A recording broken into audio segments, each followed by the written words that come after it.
The military. We talk on this channel often about some of the bad stuff we've seen. We rarely talk about some of the good stuff, and that's where this Reddit post comes in, which really dives into some examples that I think we can learn from, even though it's not a terribly bad example of this. And I do have some commentary to add to this for a reaction because everyone has their own opinions and their own ideas about it. But let's dive into this because I think there's some good nuggets of information. Echo V Lima writes, leadership that genuinely made you feel like they cared.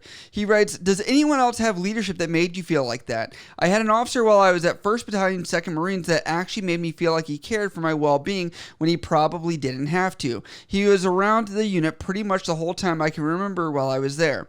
Seeing him in passing, he would always greet with rank and name and not just Devil or Marine or whatever dumb other stuff officers call enlisted. Before I got out, he was the company commander and acting battalion commander while we were on RBE, and made sure I was ready and helped me get TA, tuition assistance, when none of my command would. He even went out of his way to find me and shake my hand and wish me good luck when he found out he was leaving before I did. If, or parentheses then, Major White is out there somewhere, just know that I really appreciate the time you took to help me out. Like, this seems crazy, like, oh, just like an appreciation post. The guy did two things. Caught him by his rank, respected him, and helped him apply for tuition assistance, which probably took only a few minutes. And you're going to see like a trend here where even like the small, minute things out there are changing lives of people that are below you. And sometimes it's the most free thing out there, and that is being nice. Some responses to that are from Formil, which says, had a sergeant major who knew every one of his non-commissioned officers. He would take them out once a week on Wednesday away from work and most often off base. He would talk to them about what he had going on, the unit had going on, and finish with any questions or concerns those corporals or sergeants had. What made this great was he had individually followed up with those Marines with whatever answer or solution they needed.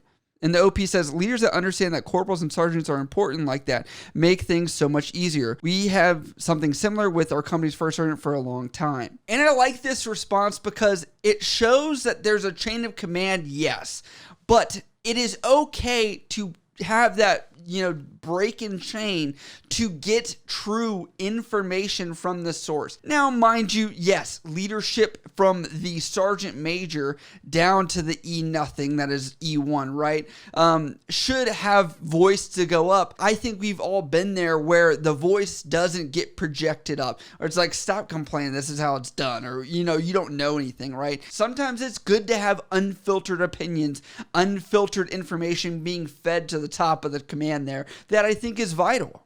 Listen Twice as Much says, great leadership is all over the Marine Corps. Unfortunately, the shitty ones are the ones that stick out the most. I didn't realize how truly great it was until I retired.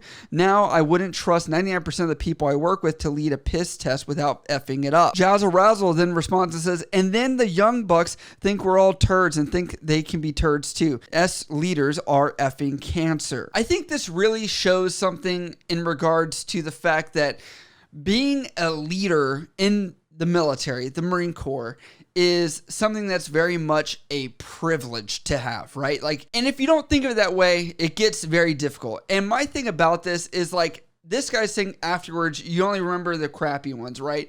But I would like to say, at the same token, we can look at this and say, we all, like this, have at least one good story of somebody. I doubt that everyone there has had a bad leader. And what I find crazy about it is usually when you have the good leaders, it's after the fact that you realize they were good. And you're like, man, I wish I appreciated them a little bit more. And I think that's what this post is really getting to, is like, if there's someone out there that's actually doing good leadership stuff, why not tell them? We always are so easy to point out negatives, which is why a lot of this channel has been based around that, because say it to that person, because a lot of times those people that are doing good jobs of being leaders aren't reinforced that they're doing good jobs. They're just like, I think I'm doing good, right? Pale Horse 102 writes, when I was checking out of my last unit, the battalion commander asked me what my plans were. I honestly told him I had nothing concrete yet, but was planning on going to school in January.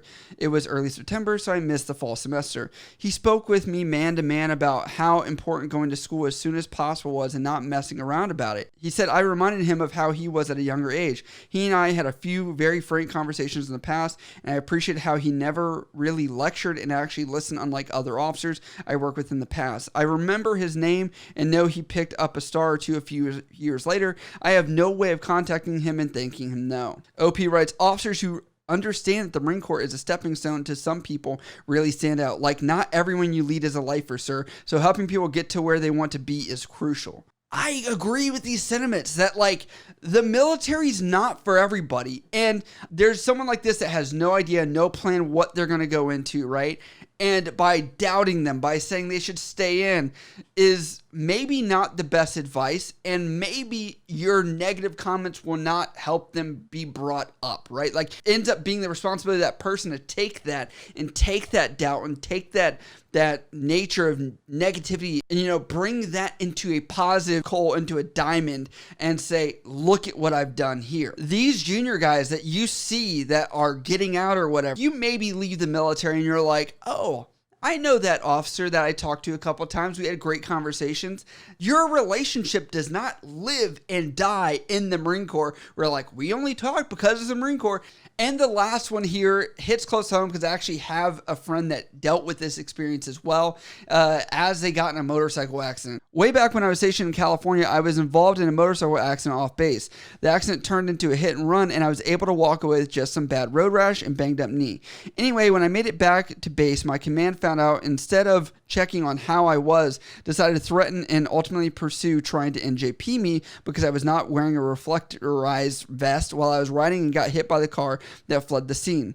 At the time, my platoon commander was Chief Warrant Officer 4 and was an all-around amazing guy. He was so down to earth and always made sure enlisted were taken care of. He was also always inviting us to legitimately fun functions during Libo weekends like surfing and barbecues, mud runs, etc. Besides that, he really took the time to mentor all of us. Well, Chief Warrant Officer found out what command was trying to do to me, and he genuinely lost his shit. He went to the bat for me and took it all the way up to the chain. He even openly spoke about it and how the command was failing the troops. After a few days, he personally informed me that I was good to go and no punitive action would be taken against me. I was so relieved and thankful that he fought for me. It didn't even matter to me that he actually got the unit to forget about the NJP. I was just glad someone cared enough about a young non-commissioned officer to not let me be steamrolled by a shitty command. He was one of the best guys I was fortunate to have served with. I think all of us in the platoon were genuinely sad when he moved on to another command. I hope he had a great rest of his career and life was good. And Reverse Sneezes Russ writes back and responds and says, pass it forward someday. Yes, pass it forward. I think this can be infectious, that we actually care about people. I've had someone that's been like this that shattered their wrist and their advanced writer's course was expired by a month, and the command was like more worried about NJPing him about that versus actually getting him care. Get your motorcycle stuff straight. Don't not wear a vest, not wear a helmet, etc. I have a great mentor that talked about this, and there's two pieces of advice I have here I will always carry with me that he said. Give a shit, don't be a dick. If you can do those two things, literally the military will be a lot better and people will respect you. I'll be honest. Obviously, we've heard of the bad stuff. I'd like to hear some good stuff, as it's something we rarely get to cover here, and kind of talk about those great people.